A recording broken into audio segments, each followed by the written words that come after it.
As Rabbi Sam from giving the Drasha for Parashat Chukat-Balak. And this week's parasha has Moshe finally reaching the end of his tether. Moshe gives up. After years and years of looking after the Jewish people, of davening for them, of praying for them when they do wrong, he finally reaches the end. The first expression of this rift is the paralysis that grips Moshe when he hears about the nation's protest. Rather than responding with his usual plea to God or appeal to the people, Moshe instead withdraws to the Ohel Moed and falls on his face. Moreover, the anger reflected in Moshe's criticism of the Jewish people. Listen, you rebels, shall we get water for you out of this rock? It's not a single isolated event, but rather it marks the beginning of a process that really characterises the second half of Sefer Bamidbar. Through the final chapters, we encounter time and time again friction and lack of communication between the leader of Israel and the flock under his charge. We can point to at least 4 incidents that reflect the distance, if not an alienation, that has infiltrated Moshe's leadership and his relationship with the people. We have Mei Moriva, we have the incident at Baal Peor, we have the battle against Midian, and then we have the final culmination, the story of the tribes of Gad and Reuben, who refused to enter into the promised land after all of this travel.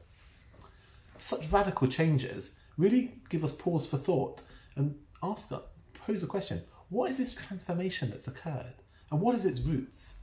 Why does Moshe change his leadership?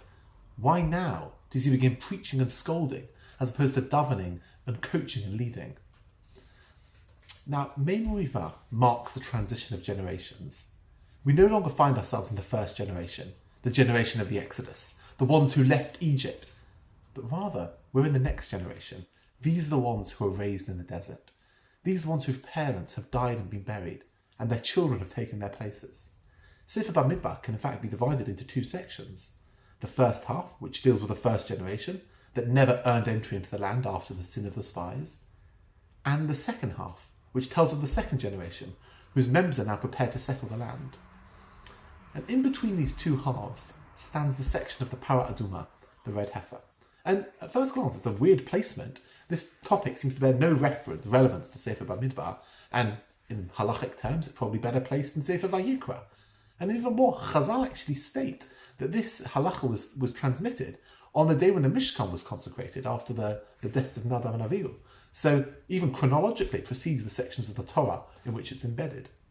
And I read once from Rav Yosef Dov Halevi Soloveitchik that the location of the Parashat Para comes to express the despair and the tragedy of Bnei Israel's life in the desert. A decree of death was issued against all of them, and Parashat Para, which primarily describes the halachic means of dealing with death, became a central feature of their lives. Its location at this point in the middle of the Sefer reveals the tragedy of this generation, living in the shadow of impending death. Now, Moshe understood that this first generation was incapable of going into the land of Israel. They were incapable of rising beyond their past, reaching past that slave mentality and reaching the level of trust in God that would allow them to take possession of the land. He therefore pinned his hopes on their children, giving their upbringing in the desert, surrounded by the clouds of glory in the shade of Mount Sinai. Considering they never had to suffer the indignity of the Egyptian slavery, he felt that this generation, the ones that he had shaped himself, he would raise them, he had guided their spiritual world, and he hoped that they would be able to move past the complaints and the sufferings and the failings of their previous generation, and those were the ones who would be able to really reach up and inherit the land. And so the series of complaints by the second generation, beginning with Mei Moriva, reduced to nothing all of Moshe's assumptions and hopes. And I'm sure some of us can relate to that feeling of when your children just, they don't live up to your expectations, and they aren't the people you wish them to be in every moment. And that's really that anger, that resentment that Moshe's feeling in that moment. And it makes him hit breaking point. And the Netziv really gives a beautiful explanation as to what happened at Mei Moriva and the psychology of it. The Netziv writes that when the rock stopped giving water, it wasn't because God suddenly decided to punish them, right? Or that the miracle of Miriam had come to an end, so therefore, they were stuck without water. Rather, God was trying to teach them something. God was trying to teach them that what would happen when they went into the land of Israel. And when you come into Israel, and when there is no rain, it's a time to assemble together and pray. And in fact, God would do so as a message to the Jewish people. Now is the time to come together and daven. And they would come, as we've been learning, for those of us who've been learning Mishnat of Tanit after Mariv, prayer, public prayer and fasts were a response to drought. So what God was trying to teach the Jewish people was how to gather together and pray. Part of their training for entering into the land. He wanted the people to become accustomed to being active and independent.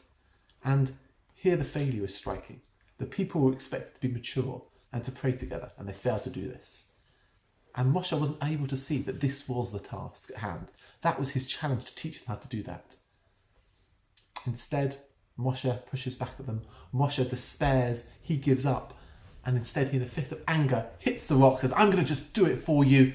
This is how it's done, and brings about a miracle of bringing water from the rock, rather than giving this generation that tool to, one more tool towards self-independence, one more tool to let his children break, to let his children be free, and let his children be able to take an independent and mature relationship with Hashem. Rav Steinsaltz suggests that the reason that why it had to be a rock is because the rock represents the basis, most physical, most primitive level.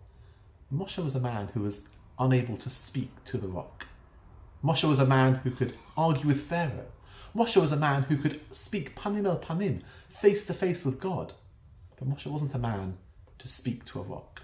He couldn't engage with that level of baseness. He couldn't engage with that level of step-by-step nurturing, giving the people day after day a little bit more encouragement to gain their independence. And that was what the Jewish people needed. And this is that challenge. That's the challenge that Moshe faced, of being able to cultivate that independence, being able to cultivate that success of the next generation. And it was a challenge that was not his to meet. And the mantle was passed to Yeshua. And Yeshua was the one who was able to guide the people into the land of Israel, and to allow them to achieve that independence in the land. And for all of us, it's a lesson, it's a challenge. How do we help those closest to us, those that we love, achieve independence, achieve their sense of self? What do we do when they don't meet our expectations?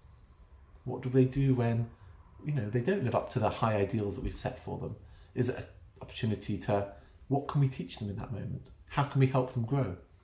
And Be'ezrat Hashem, please God, all of us, we can learn for ourselves, for those around us, to reach that level of dependence on Hashem, to reach that level of independent thought. And with that, I wish you a Shabbat Shalom, and God bless.